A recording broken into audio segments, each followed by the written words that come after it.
Morning.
Hello, good morning, students.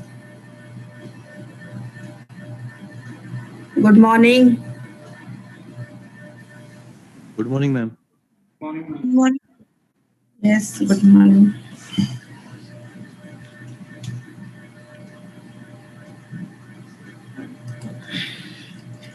Okay, so we have completed Unit 1.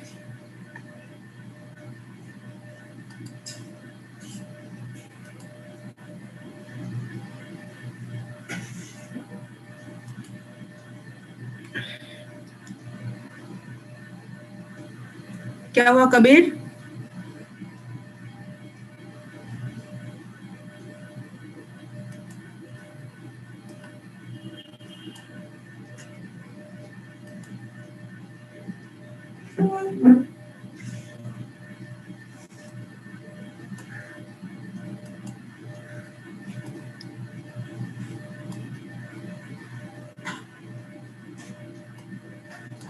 Okay, so till now we have completed Unit 1 and a part of Unit 2, that is black body radiation, we completed, and we also discussed questions of black body radiations, numericals yesterday. So today we are going to start the second part of Unit 2, that is quantum mechanics. Okay, so we are going to start with this topic, and just now I uploaded the assignment of first unit. ठीक है, unit 1 का electromagnetic theory का assignment मैंने upload किया है. आपके पास है time, आप ज्यादा लॉन्ग क्वेश्चंस नहीं है, बिकॉज आपने first tutorial and second tutorial अगर कर लिया है देन आपको न्यूमेरिकल क्लियर हो गया. अभी यहाँ पे सारे छोटे छोटे थियोरेटिकल क्वेश्चंस है, no long question is there. ठीक है, ये कर लोगे तो यू कैन यूनिट 1 आपका ऑलमोस्ट क्लियर हो जाएगी. ठीक है, ये लिख के आपको सबमिट करना है, मैंने टाइम दे दिया है कब तक देना है. So you just do those things. पर अभी मैं देख रही थी पर बहुत बच्चों का ट्यूटोरियल 1 भी सबमिट नहीं हुआ, एंड सारे टिल डेट कल रात को मैंने ये भी दिया था, ब्लैक बोर्ड रेडिएशन जो भी हुआ था उसका क्वेश्चंस भी अपलोड कर दिया था, एंड आपकी ग्रुप में I share the answers also, question answers group में शेयर किया था, एंड क्लासरूम में आपका ये अपलोड कर लिया था questions. So do those questions, very simple questions. ठीक है, okay. Now will start with the topic of this quantum mechanics. So you know what is quantum mechanics? Do you have any idea क्या होता है quantum mechanics?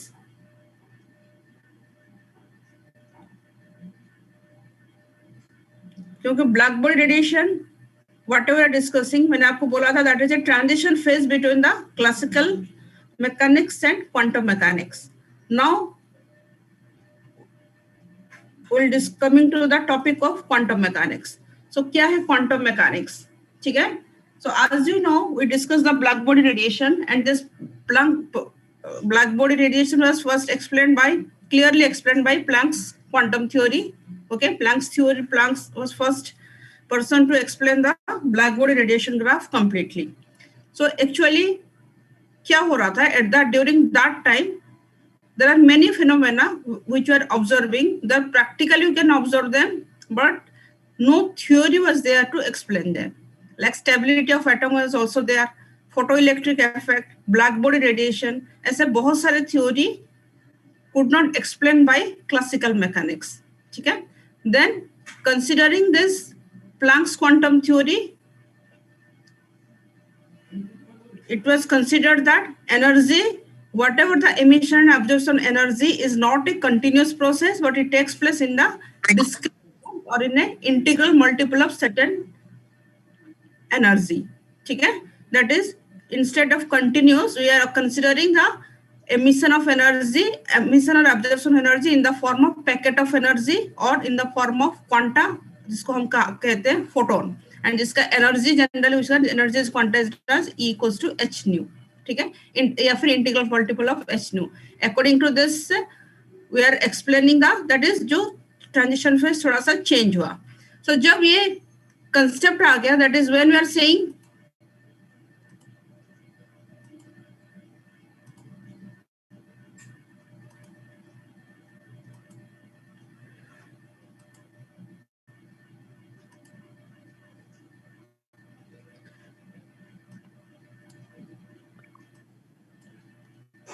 So, ये तो हमने discuss कर लिया था. That is the exchange of energy between radiation matter is not continuous but in a packet of energy. So इसी को हमने बोला फोटोन, एंड फोटोन का ही ऐसे, and on the basis of this quanta और photon where we could explain many theory like this photoelectric effect, Compton effect, बहुत सारे इसमें हम interaction of radiation and matter we are considering. Hence radiation will interact with matter in the form of photons or quanta. Thus the radiation behave like particles. So यहाँ पे पहले क्या आया था? सबसे पहले आया था what is the dual nature of light? That is light can behave as a particle and then light can behave as a wave. ठीक है, ये दोनों चीज पहले आया था. सबसे पहले लाइट के लिए आया, that is light being a radiation can behave like a particle, जिसको हमने बोला it can behave like a photon.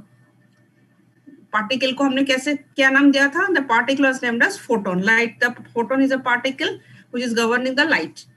ठीक है, लाइट वेव ऐसे हमने बोला था सबसे पहले. Now this concept was been generalized to all the material particles. That is not only light can behave like particle, that all radiation can behave like particle, then all the particles can also behave like a wave. ठीक है, since nature is always symmetrical, we are saying that when we are saying if any radiation is behaving like a particle, then all particles should behave like a wave. Then comes the wave particle duality. ठीक है, so then comes the concept of wave particle duality. So हम जब particle की बात कहते हैं, अभी तक हमने पढ़ा पार्टिकल के बारे में, वेव के बारे में. जब पार्टिकल बताते हैं उसके बारे में क्या क्या चीज स्पेसिफाई किया जाता है? A particle is being specified by what is its mass, what is its velocity, what is its momentum, energy, etc. इसको लेके हमने बहुत सारी चीज कैलकुलेशन किया है, अभी तक पढ़ के आ रहे हैं. Now when we are saying a wave, so wave क्या होता है? A wave spreads out over the relatively large region of space. Wave होता है डिस्टर्बेंस, so ये बहुत सारे रीजन के स्पेस में ये डिस्ट्रीब्यूट होता रहता है. So it is spread out disturbance. It is a specific. And जब wave की बात, whenever we are saying what do we mean by wave? Wave के बारे में क्या आता है? What are the quantities associated in a wave? That is what do you mean by frequency of the wave? What do you mean by wavelength of the wave? What do you mean by phase, amplitude, intensity? All these things. ठीक है?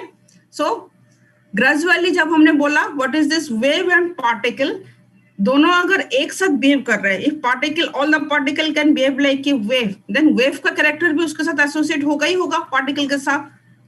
Then ये जो wave किसी particle के साथ जो wave associate है and उसके साथ वेव आ गया, मतलब उसके साथ frequency, velocity, whatever this thing of the wave, ये सब चीज सबसे पहले was given by de Broglie. या आप पढ़ के आते हो. ठीक है, wave nature of particle was first conceptualized theoretically as a consideration of symmetry between the waves and particles. That is, as nature is symmetrical, Then de Broglie ने ये concept दिया, that is everything, all the material particle can also behave like wave, and accordingly he formulated one formula, that is a de Broglie wavelength. Lambda, de Broglie wavelength lambda के लिए he formulated a formula, and you know that lambda equals to h by p. Okay, and this is a mathematical form given by de Broglie, and later on experimentally Davison and Germer verified the wave nature of this particle. Wave nature of electron initially verified, experimentally verified by Davison and Germer in that experiment. ठीक है? So इस chapter में इस topic में quantum mechanics में हम क्या क्या पढ़ेंगे? That is de Broglie wavelength, then Davison and Germer experiment, then what is the velocity of a wave? Wave का वेलोसिटी, उसमें भी दो टाइप का वेलोसिटी आएगा. What do mean by phase velocity, what do mean by group velocity. And then यहाँ से सबसे पहले इसके साथ एक आ जाएगा जैसे group velocity, then what do mean by wave packet. Then wave packet के साथ साथ एसोसिएट होता है एक quantity that is known as wave function psi. And जब वेव फंक्शन आ गया, then when you are saying any moving particle is having a wave, then उसका भी मैथमेटिकल इक्वेशंस आएगा. दैट इज जैसे हम Newton's laws for only particle पढ़ते थे, वेव पार्टिकल के लिए भी हम again consider some equations of motion, जो जिसको कहा जाता है Schrodinger wave equation. So in this topic we will discuss in this quantum mechanics हमें Schrodinger wave equation क्या है, we'll derive all those things, then we'll discuss applications of Schrodinger wave equation, that is particle in a box. यहाँ तक हम discuss करेंगे under this topic. ठीक है? सो इसमें बहुत सारी चीज आपके लिए न्यू भी आएगी, कुछ चीज न्यू वेव फंक्शन, इस चीज को थोड़ा सा आपको समझना पड़ेगा. सो थोड़ा सा इस टॉपिक के लिए भी अटेंशन देना है. ओके, सो सबसे पहले we'll discuss the topic of de Broglie hypothesis. आप सबको पता है क्या होता है de Broglie wavelength? लैम्डा, बताओ इसका फॉर्म क्या होता है? लैम्डा का फॉर्म क्या होता है de Broglie wavelength का? बताओ, लैम्डा इक्वल्स टू क्या लिखा जाता है? And Davisson and Germer experiment आप पढ़ के आते हो? सारे बच्चे पढ़ के आते हैं? आपने पढ़ के आए हो या नहीं आए हो? अरे बोलो कुछ. पढ़ा नहीं किसी ने Davisson and Germer experiment?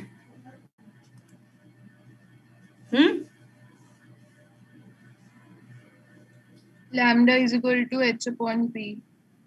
Lambda equals to h upon p. That is the de Broglie wavelength. ठीक है? So what is de Broglie extended the wave particle parallelism of optics to all fundamental entities of physics. According to him, nature is symmetrical. If radiations being wave can behave like particles, then particles of matter can also behave like waves. So a moving particle always have a wave associated with it, and the wave is known as the matter wave. So whatever the wave concept given by de Broglie, that wave is known as the matter wave. That is, every material particle is having a wave associated with it. That's why it is known as a matter wave. So suppose they were considering any particle whose mass is m and it is moving with a velocity v, then what is the wavelength associated with the particle? The wavelength is lambda equals to h by p or h by mv, where h is the Planck's constant. ठीक है? So after quantum theory, Planck's quantum theory, then this was given by de Broglie. And what is this? H कहाँ पे use हुआ था? That is the energy of the photon. अगर हम किसी photon के लिए कंसिडर करेंगे, then energy E equals to h nu. अगर photon, nu is the frequency of photon, then we can consider energy of the photon E equals to h nu. So if photon is considered to be a massive particle of mass m, then its energy is E equals to mc square. ठीक है? अगर हम इसको एक मास, generally photon massless होता है, अगर उसका मास हम कंसिडर करेंगे, then we can write E equals to mc square. Then अगर इन दोनों को इक्वेट करेंगे, so this is valid for all material particle also. So h nu equals to mc square. So photon के लिए वेवलेंथ क्या आ गया? लैम्डा इक्वल्स टू, अगर फोटोन कंसिडर करेंगे, lambda equals to c by nu. Okay, wavelength क्या होता है? V, velocity of wave v equals to nu lambda, frequency into wavelength. So you can write the wavelength lambda equals to c by nu or nu equals to c by lambda. So यहाँ पे अगर हम इसको इस equation, you can see equation 3, h nu equals to mc square. Then we can write this is h nu equals to sc by lambda, that equals to mc square. Or we can write lambda equals to, अगर इसको हम थोड़ा सा इधर उधर shift करके सफल करेंगे, then we can get lambda equals to hc by mc square, that is lambda equals to h by mc, that equals to h by p. ठीक है, तो lambda equals to h by p. This is, पहले इसको, so we are writing this thing for photon and later it was generalized for all the massive particles. ठीक है, पहले हमने photon का मास कंसीडर करके इसको डिफाइन कर लिया. Now later this formula is being generalized for all the particles. So for any particle of mass m moving with the velocity v, the momentum p equals to mv, and wavelength of the particle, that is the wavelength of the particle, can be written as lambda equals to h by mv, that equals to h by p, and this is known as the matter wave. ठीक है, and इसको हम क्या कहा जाता है, lambda is the wavelength of the matter wave, or it is known as the de Broglie wavelength. ठीक है, and this equation is known as the de Broglie wave equation, and this wavelength is known as the de Broglie wave. ठीक है, so this is something regarding your initially how this wave concept had been introduced for this material particle. Now अभी देखेंगे what is the velocity of the wave. यहाँ पे v जो हम लिखा है mv, v is the, remember v is the velocity of the particle of mass m. इसमें 3 type का भी वेलोसिटी आएगा. ठीक है, so this v stands for only, जहां पे v के साथ कोई इंडेक्स यूज नहीं होता, मतलब दिमाग में सेट करो, that is the particle velocity of mass m. ठीक है, so always you have to consider, let us consider particle of mass m moving with the velocity v. So whatever the wavelength associated with the particle, that equals to lambda equals to h by p. Okay, so अभी हम यहाँ पे और कुछ चीज पढ़ेंगे regarding this velocity. अभी ये तो आपको पुराना चीज है, समझ में आ गया होगा सबको, इसमें कोई डाउट है? Okay, I think this are the introduction things, इसमें तो कोई डाउट होना नहीं चाहिए. Okay, so let us move. So group and phase velocity, 2 चीज है. सबसे पहले आएगा what do mean by phase velocity, and then आएगा ग्रुप वेलोसिटी. क्यों ग्रुप वेलोसिटी का कंसेप्ट आया, इसको पहले समझना पड़ेगा. फेज वेलोसिटी क्या है, that is velocity associated with the wave moving with the particle. Now यहाँ से फिर आप note down the things. ठीक है, यहाँ से फिर आप लिखना स्टार्ट करो. वहां पे तक तो de Broglie wavelength आपको पता था. Note down. Starting from this, यहाँ पे कुछ mathematical derivation भी आएगी. So let us consider particle of mass m. Let the particle is moving with the velocity v. So the de Broglie wave associated with the moving particle is lambda equals to h by mv, that equals to h by p. वही चीज हमने यहाँ से as a systematic manner आपको लिखना है. ठीक है, so note down this thing. So when we are saying any wave, wave के साथ wavelength भी associate है, and also frequency is also associated with the wave. So if nu is the frequency of the wave, then energy of the particle कितना होगा? Energy of the particle will be equals to h nu, or we can write nu equals to e by h. So nu equals to कितना लिखा? E by h. So E कितना है? हमें पता है क्या है? According to mass energy relation, हमें पता है E equals to mc square. According to mass energy relation, पहले ये लिखो, lambda equals to h by v, nu equals to e by h, and we know E equals to mc square. So nu कितना हो जाएगी? Nu equals to mc square upon h. ठीक है, so this is the velocity of the wave which is known as phase velocity. अभी क्या है? Frequency आ गया, lambda. Lambda is the wavelength of the wave. Nu is the frequency of the wave.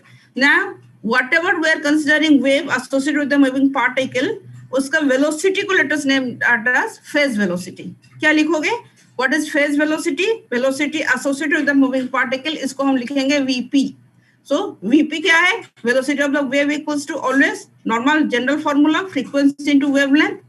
Okay, so Vp equals to nu into lambda. So what is nu? Equation 2 में हमने लिखा nu equals to mc square upon h, and वहाँ पे first equation में लिखा lambda equals to h upon mv. So कितना आया? Vp का derivation किया, that equals to c square by v. ठीक है, so Vp equals to c square by v, c square upon v, c square by v. So Vp क्या है? Velocity of the wave. V क्या है? Particle velocity. So mathematical this equation is true, but ये equation आपको सही लग रहा है? बताओ. इक्वेशन आपको सही लग रहा है? इसको लेके आगे चल सकते हैं या नहीं चल सकते? क्या है इस इक्वेशन में? थोड़ा सा मैथमेटिकली हमारे फॉर्मूला सब ठीक ठीक पुट किया तो we are getting this thing. अभी देखो ये क्या दिखा रहा है, vp equals to C square by we.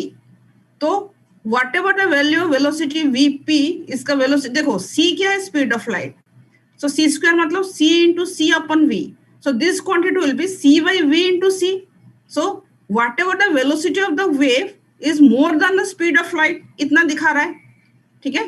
so this shows that the velocity of the wave is more than speed of light c, that is the de Broglie wave travels much faster than the particle। अभी बताओ कोई भी particle का velocity हमने consider किया है v, okay, and v जो है for any material particle that is coming within a limit that is much less than c, इतना तो हमें पता है, ठीक है। that is velocity of any particle is much less than speed of light c से तो हमेशा ये बहुत कम होता है। so यहाँ पे हम ये कह सकते हैं that is a de Broglie wave travels much faster than the particle, मतलब हम बता रहे हैं एक पार्टिकल के साथ एक वेव एसोसिएट है एंड वेव का वेलोसिटी कितना है, v है, उसके साथ जो पार्टिकल vp है एंड उसके साथ पार्टिकल है v, एंड दोनों का वेलोसिटी में इतना ज्यादा डिफरेंस है, मतलब पार्टिकल एक डायरेक्शन में प्रोपागेट कर रहा है, particle is propagating at point and उसके साथ जो वेव है वो c से ज्यादा आगे, बहुत आगे निकल जाएगा, मतलब पार्टिकल पीछे, उसके साथ जो वेव है वो कहाँ पे चला गया पता नहीं। सो भाई कंसिडर, देखो ये सारे चीज जो आ रही थी मैथमेटिकली, पहले ये सारे चीज मैथमेटिकली ही हो रहा है, ठीक है। सो अगर हम कोई मैथमेटिकल चीज को रिलेट करेंगे तो दोनों के बीच में रिलेशन होना बहुत जरूरी है। तो हम अगर पार्टिकल एक जगह पे और उसके साथ वेव जो एसोसिएट है वो और कहीं पे चला गया, then we can consider the इसको करने के लिए, बट मैथमेटिकली इसको गलत भी नहीं कर सकते। So this shows that the de Broglie wave travels much faster than the particle, thus leaving the particle far behind. So the material particle in motion cannot equivalent to a single wave. Then this concept is being modified. So ये modify करके क्या कहा गया? That is, whenever any particle is moving, according to de Broglie, there is a wave associated with the moving particle, but there is not a single wave. वहाँ पे एक wave propagate नहीं कर रहा है, उसमें ये कंसेप्ट को मॉडिफाई किया गया कि it is moving a large number of waves are also moving with the particle, and जिसका नाम दिया गया है wave packet. A packet of wave, a bundle of wave, a large number of waves are moving when a metal particle is moving, ठीक है। That is a metal particle is in motion is equivalent to wave packet or group of waves rather than a single wave, ठीक है। Then इस concept को modify किया गया, तो क्या आया, देन वेव पैकेट। सो यहाँ पे हम वेव पैकेट बताएंगे, what do mean by wave packet. So what is a wave packet? So A wave packet is a type of wave motion comprising of a group of waves, each with slightly different velocity and wavelength, with phases and amplitude so chosen that they interfere constructively over only a small region of space where the particle can be located, ठीक है। सो ये क्या बोला गया इसमें, wave packet मतलब जैसे इसके लिटरल मीनिंग है, एक पैकेट मतलब बंडल, एक ग्रुप ऑफ वेव्स, ठीक है। लिटरल मीनिंग जो है इसका मतलब भी वही है।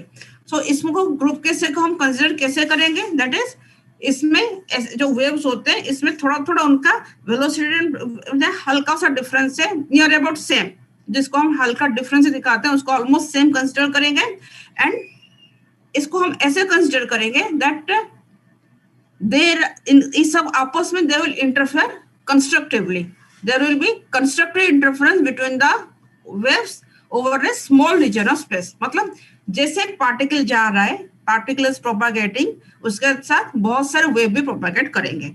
सो जब प्रोपागेट करेंगे मतलब इस रीजन को, पार्टिकल को हम कहाँ पे लोकेट कर पाएंगे, यहाँ पे इस चीज को ऐसे डिफाइन किया गया, that is when there is constructive interference of all the waves, there we can locate the particle, where the particle they interfere constructively over a small region of space where the particle can be located।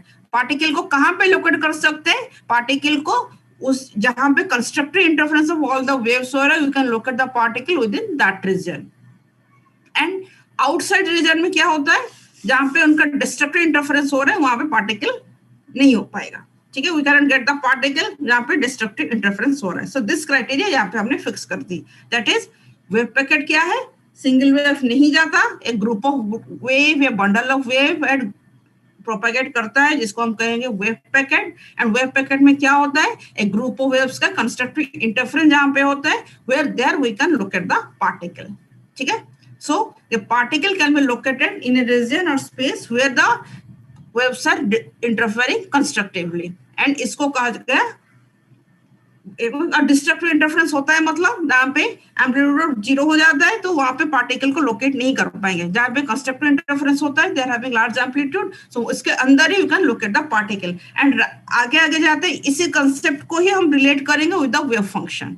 यही concept भी आगे use होगा, wave function, जिसी का वही चीज का amplitude जो होता है that is the wave function के फॉर्म में आगे पढ़ेंगे. सो इसको सबसे पहले इस चीज को समझना आपके लिए बहुत इंपॉर्टेंट है, सो दैट आगे आपको समझ में आ जाएगी. अभी इसके लिए थोड़ा सा कुछ करेंगे. देखो यहाँ पे क्या बहुत सारे वेव्स का इंटरफेरेंस हमने दिखाया. सो देखो यहाँ पे हम दिखा रहे हैं ऐसे एक एक ग्रुप ऑफ वेव्स का इसी फॉर्म में, वेव के फॉर्म में दिखाएंगे. कोई भी आपको बुक में ये वाला बहुत सारे फिगर इसमें मिल जाएंगे आपको. सो ये क्या है, whenever this particle is propagating, ये constructive region space है, then फिर से constructive region, and particle can be located within this region. So अभी हम आगे भी शो करेंगे, that is ये जो wave packet, और ये इसको हम कहेंगे, इसका velocity को will name as group velocity vz. So इसका भी वेलोसिटी एंड पार्टिकल का वेलोसिटी सेम ही होगा. अभी उसको हम दिखाएंगे. सो जहां पे हम इसको दिखाते हैं मतलब क्या है, पार्टिकल एंड वेव अगर एक साथ ही प्रोपेगेट करेंगे, दोनों का वेलोसिटी सेम होगा, then only you can locate the particle within this region, so that we can calculate सारे जो वेव के साथ कोई भी पार्टिकल के साथ यानी एसोसिएटेड वेव है, whatever characteristics will find, that is what is the energy, momentum, everything will calculate within this region. ठीक है, आगे वेव फंक्शन में प्रोबेबिलिटिकली उस चीज को रिलेट कराएंगे. सो इस चीज को समझ में आया बच्चे, क्या होता है, what do mean by wave packet? आया या नहीं आया? हाँ, अरे बच्चे आया नहीं आया, या फिर रिपीट करें, बोलो. आ गया. Okay, so how you can construct a wave packet. Mathematically we will discuss this thing. ठीक है, so how you can construct a wave packet? A wave packet can be constructed by the principle of superposition. जैसे wave में constructive interference दिखाते हैं on the basis of principle of superposition, उस basis पे इस चीज को दिखाएंगे. So let us consider two waves having the same amplitude A and slightly different frequencies. इसको ही लिखो, ये derivation आएगा, इसमें बहुत सारी छोटी छोटी चीज आ जाएगी. ठीक है, इसको लिखो, पूरा इस डेरिवेशन को लिखो. सो क्या है, so we will consider two waves having the same amplitude and slightly different frequency omega and omega plus d omega moving in the positive x direction superimposed to form a wave packet. So the two waves can be represented as, कैसे हम इसको लिख सकते हैं, that is psi1 equals to a sin omega t minus kx, जैसे general form of wave लिखते हैं. इसको psi1 लिखा, y1 भी बहुत से बुक में y1 दिया है, यहाँ पे मैंने psi1 लिख लिया तो कोई दिक्कत नहीं है, y1 भी लिख सकते हो, a sin omega t minus kx, y2 equals to a sin omega plus d omega t minus k plus d k x. थोड़ा सा k में एंड ओमेगा में वेरिएशन हमने दिखाया, omega plus d omega, this is k plus d के. And k क्या होता है, what is k? That is a wave propagation vector. ठीक है, अगर हम इन दोनों का रिजल्टेंट निकालेंगे on the basis of principle of superposition, क्या कहता है, y equals to y1 plus y2, यहाँ पे psi equals to psi1 plus psi2. ठीक है, दोनों को ऐड करो, जनरल फॉर्मूला, इसको हमने ऑप्टिक्स में इंटरफेरेंस में बहुत सारे कर चुके हैं. सो क्या है, a sin omega t minus kx plus a sin omega plus d omega t minus k plus d के x. So sin a plus sin b का फॉर्मूला क्या होता है, that is 2a cos a minus b and this is sin a plus b. ठीक है, so on this basis we are writing psi 2a this and this is sin of this thing. So यहाँ पे देखो d omega and d के, यहाँ पे हमने क्या बोला था, डिफाइन ही किया था कि जो वेव्स के बीच में जो डिफरेंस होता है d omega, that is very small quantity. So d omega and d k are very very small as compare to omega and k. सो यहाँ पे जो सेकेंड टर्म ये लिख लिया टर्म, इन दिस टर्म देखो इस चीज को हम क्या करेंगे, साइन में जो लिखा है 2 omega plus d omega by 2 and this is 2k plus dk by 2. इस चीज को हम क्या करेंगे, that is 2 omega plus d omega. Since d omega is very small as compared to omega, so 2 omega plus d omega इतना small quantity है कि हम उसको d omega को ignore करके let us note down as 2 omega, and this is 2k plus dk. Ignoring this small, it is so small d omega and dk as compared to omega and k, so that we can ignore them. So what will happen to this term? So sin term क्या बन जाएगी, 2 omega. अगर d omega ignore कर लिया then यहाँ पे क्या बनेगी, this is 2 omega upon 2. So ये बन गई omega t, and ये 2k plus d omega dk अगर 0 है then 2k by k that equals to k. So we can write psi equals to 2a cos d omega by 2t minus dk by 2x sin omega t minus kx. ठीक है. So इसको हम क्या लिखेंगे, that equals to sin this is equals to ये जो है 2a cos वाला टर्म इसको हमने ले लिया. देखो ये भी एक वेव का फॉर्म है, हमें पता है कि resultant of 2 waves is also equals to a. अगर हम निकाल दें y equals to y1 plus y2, then y is also behaving like a single wave. So single wave को अगर लिखेंगे then यहाँ पे एक फैक्टर आता है, क्या है, एनी वेव को a sin omega t form में लिखते हैं. One is amplitude factor, another is the phase factor. So इन दोनों का रिजल्टेंट को क्या लिख सकते हैं, that equals to r sin omega t minus kx.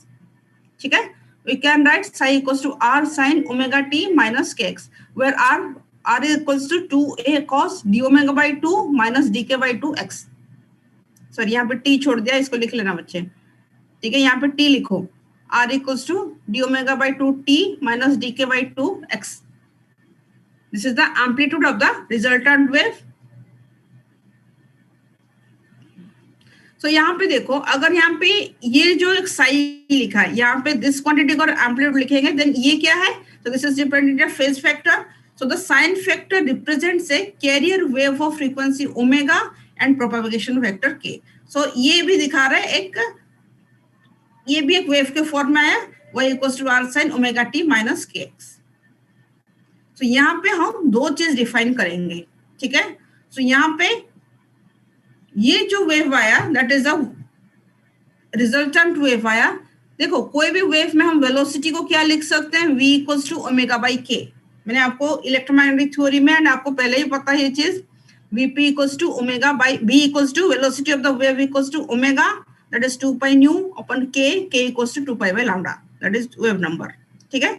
Dispersion relation is known as electromagnetic theory में सारे मीडियम में हमने इसको डिस्कस किया था, वरना इसको याद रखो. सो यहाँ पे देखो ये जो टर्म है, you can see psi equals to r sin omega t minus kx. अगर यहाँ पे हम वेलोसिटी ऑफ द वेव निकालेंगे from this term, then velocity of the wave क्या आएगी, that equals to vp equals to omega by k. ठीक है. एक वेव में omega by k की फॉर्म में आया एंड इसको हम रिप्रेजेंट करेंगे vp equals to omega by k. ठीक है. यहाँ पे फिर vg का भी इसी में ही आएगा. सो इसको समझ लो कि vp हम किसको लिख रहे हैं, साइन टर्म में जो है omega and k, by considering that quantity we are defining the phase velocity of the wave vp equals to omega by k, and we are defining this quantity as the phase velocity. ठीक है. And the second part of the wave क्या है, r, that is the amplitude of the resultant wave varies according to cosine term and angular frequency d omega by t.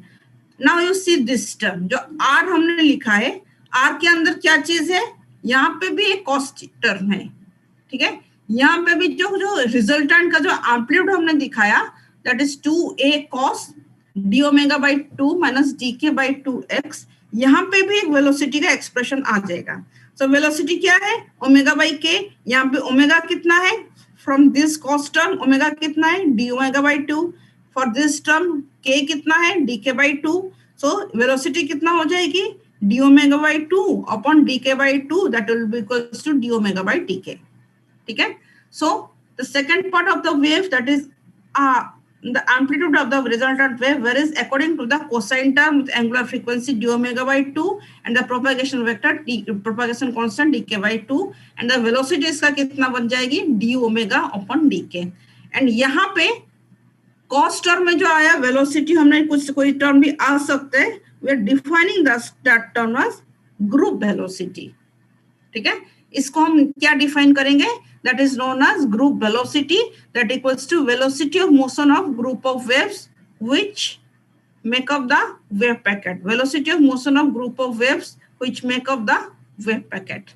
ठीक है, हाँ बच्चे बोलो, समझ में यहां तक आया या नहीं आया? ग्रुप वेलोसिटी, फेज वेलोसिटी, अभी इसमें रिलेशन आएगी, क्या क्या रिलेशन है, दो रिलेशन यहाँ पे करेंगे, डिराइव करेंगे। देन बताओ, यहां तक समझ में आया? न्यू टॉपिक था यहाँ से, phase velocity term, group velocity, wave packet, this totally new thing for you. समझ में आया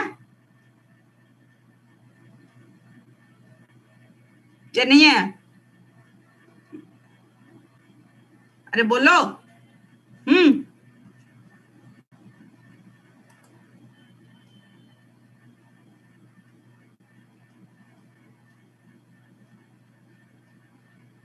यस कार्तिक गुप्ता 36, समझ में आया? मैम मैम यहाँ तक तो आ गया, लेकिन अभी थोड़ा ब्रेक दे दो, इससे आगे नहीं समझ पाऊंगा मैं।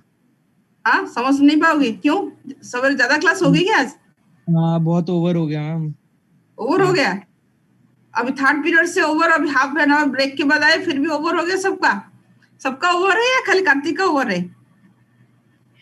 मैम मेरे को औरों से क्या है, मतलब मेरे लिए तो दिक्कत हो गई, वैसे और कोई बोल नहीं रहा, सबको दिक्कत ही हो रही है। अच्छा, ओके, तो चलो थोड़ा थोड़ा इसको पढ़ोगे और क्या करोगे, क्योंकि अभी आपको पता नहीं कभी भी एग्जाम का नोटिस आ सकता है, तो हमें तो टाइम से करना पड़ेगा बच्चे। ठीक है, और क्या कर सकते हैं बताओ, आप लोगों का कोई और सजेशन है तो बोलो। मैम एग्जाम्स एमसीक्यू फॉर्म में होंगे या फिर प्रॉपर वो थ्योरी फॉर्मेट में होंगे? पता नहीं बेटा, अभी तो जो सीन है, मुझे तो पर्सनल लग रहा है कि शायद एमसीक्यू फॉर्म में ले सकते हैं। ठीक है, पर कोई इंस्ट्रक्शन अभी तक आया नहीं बेटा, यूनिवर्सिटी से कोई इंस्ट्रक्शन नहीं आया। ठीक है, इंस्ट्रक्शन आ जाता तो हम तो उस हिसाब से आपको बता देंगे। तो हाँ बोलो। ऐसा तो नहीं होगा कि अभी एमसीक्यू फॉर्म में हो जाए और फिर फाइनल्स हमारे थ्योरी में हो गए तो? पता नहीं बेटा, अभी तो कुछ मुझे नहीं लग रहा है इतना अकॉर्डिंग भी पढ़े और फिर वैसे हो जाए। अरे बच्चे, जब 12th का एग्जाम ही कैंसिल हो रहा है, तुम लोगों का तो एग्जाम मुझे नहीं लग रहा है होगा ऐसा मुझे लग रहा है। ठीक है, तो चलो सही में नहीं होंगे क्या? एग्जाम तो होगा, पर ये जो आप बोल रहे हो ना थियोरेटिकली मोड पे कॉलेज में आके एग्जाम होगा, उसके लिए तो थोड़ा सा मुझे दिक्कत लग रहा है। मैम सेमेस्टर कब एंड होगा? चलो सही है मैम, बहुत अच्छे। हाँ हाँ, सही तो होगा और क्या ठीक है, वो मुझे देखो पर्सनली मुझे ऐसा लग रहा है, पर अभी क्या डिसीजन होगा, यूनिवर्सिटी का डिसीजन तो हमें जो देगा वही करना पड़ेगा। ठीक है मैम, ये सेमेस्टर कब एंड होगा, मतलब इसके एग्जाम्स कब होंगे, फाइनल्स एंड सेमेस्टर एग्जाम्स इस सेमेस्टर के? आप लोगों का तो अगस्त तक आया था, जो स्टार्टिंग में आया था ना, अगस्त में ही एग्जाम होने का था, सितंबर से फिर आपका थर्ड सेम स्टार्ट होना था, इतना तो था शेड्यूल पहले। ठीक है, तो देखते हैं क्या होता है। एग्जाम का नोटिस अभी तक आ जाना चाहिए, पर आया नहीं, साइट पे कुछ भी इंस्ट्रक्शन कुछ भी आया नहीं। ठीक है, और बेटा मिल गया आपको पीपीटी सारे धृति? यस मैम, इस वीक के लिए तो हो गए, बट नेक्स्ट वीक के लिए किसी ने भी नाम नहीं दिया अभी। हाँ बच्चे, नाम दे दो सारे। ठीक है, सबको जो जिसमें इंटरेस्ट है आज नाम दे दो, वरना मैं आज ये कर निकाल के कल आपको डाल दूंगी, जिसको जो बोलूंगी वो करना पड़ेगा। तो इससे पहले आप लोग आपस में सोच लो, खाली नाम दे दो, अभी बनाओगे तो बाद में। ठीक है, नाम दे दो, किस इवेंट में कौन पार्टिसिपेट करना, नाम दे दो, उसके बाद ही आप लोग करोगे। ठीक है, जिसने नहीं दिया पहले उनसे नाम लेंगे। ठीक है, जिनका नहीं हुआ उन सबसे नाम लेना है, वरना मैं जिसको बोलूंगी वही जो बोलूंगी वही करेगा। तो आप दो बच्चे साथ में हो जाओ, देन सोच लो कि क्या करना है। ठीक है, कल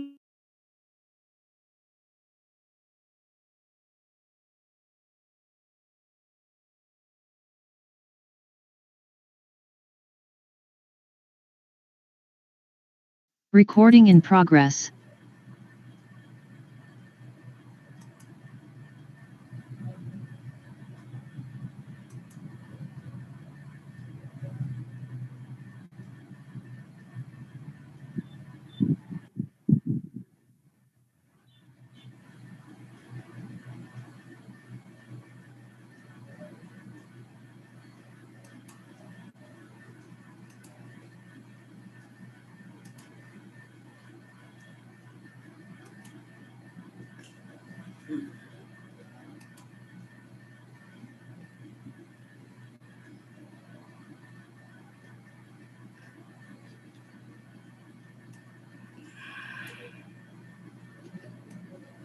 हाँ बच्चे बोलो,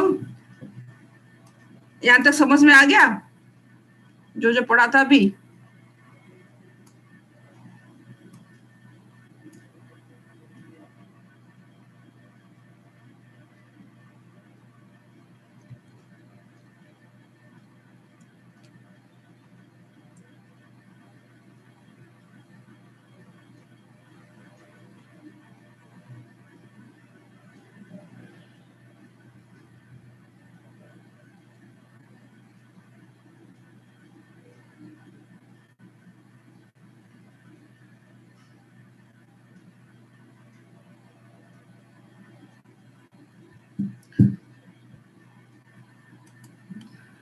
ओके, हाँ बच्चे बोलो।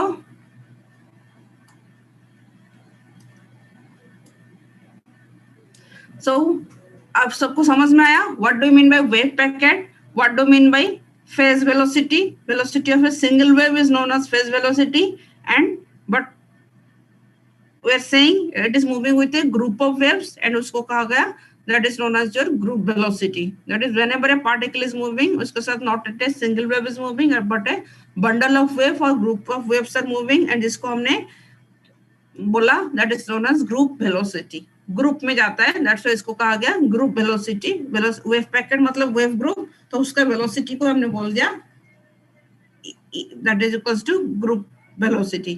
ठीक है? So अभी ये तो छोटा सा डेरिवेशन था. अभी आगे फिर आएगा that is the relation between group velocity and particle velocity. कर ले अभी, छोटा सा ही है, बताओ. हाँ, जैसे आप लोग बोलोगे, कर ले इतना सा डेरिवेशन. अरे बोलो. हाँ शिव. मैम कल करवा देना. क्या हुआ, बहुत थक गए क्या? हाँ बच्चे बोलो. Yes ma'am. और आपको ईएम का नोट्स मिल गई? हाँ बच्चे, ईएम के नोट्स मिल गई क्या आप लोगों को? मैम अभी 2-3 ही आए थे शायद से ग्रुप पे. अच्छा, तो आपको आ रहे जो भी है नोट्स? मैम. अच्छा, पूरा नहीं मिला अभी? मैम मेरे ख्याल से तो अभी नहीं मिले पूरे. नहीं, जैसे एक यूनिट हो गया था, अब तो सेकंड यूनिट आपका चल रहा होगा सारे सब्जेक्ट का. फर्स्ट यूनिट तो हो गया होगा. हाँ, यूनिट 1 इनका आ गया. यूनिट 1 का पूरा आ गया. अच्छा, हाँ ठीक. चलो नोट्स में से पढ़ लो तो समझ में आ जाएगी. ठीक है, ये नया टॉपिक है. आप लोग ऐसे पूरा सुनते हो क्या क्लास में जितना होता है? बताओ, पूरा तो सुनते हो? ओके, बताओ, पूरा चीज सुनते हो जो भी है क्लास चलता है? कितने बजे सुनते हो? पूरा सुनते हो आपस में? अभी जितने बच्चे उसमें से कोई एक बोलो. यस मैम, हम सुनते हैं मैम, बट उसमें ना न्यूमेरिकल्स बहुत ज़्यादा होते हैं मैम. जो उसमें हम पढ़ा करते थे ना एफबीडीज और मोमेंट ऑफ इनर्शिया, वो सब उनसे रिलेटेड होता है. तो मैम ना वही है मैम कि वो नोट्स तो मैम ने भेज दिए, बट मैम वो तो. अच्छा,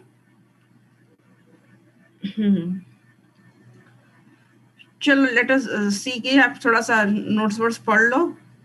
फिर असाइनमेंट न्यूमेरिकल जो आता है उसका क्वेश्चन सॉल्व कर सकते हो आंसर के साथ. मैम न्यूमेरिकल्स में ही तो दिक्कत होती है मैम, एक्सप्लेन ही वैसे करती हैं, फिर हम हम पूछ भी नहीं पाते मैम से दोबारा, बिकॉज वो फिर अचानक से चिल्लाने लगती हैं. अच्छा,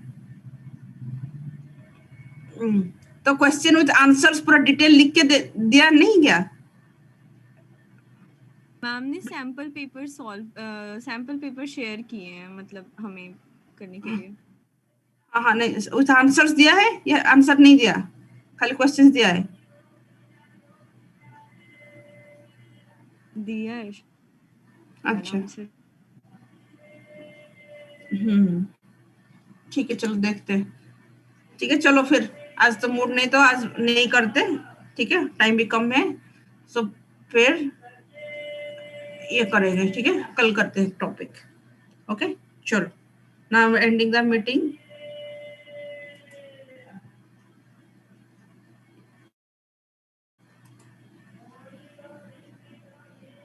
Record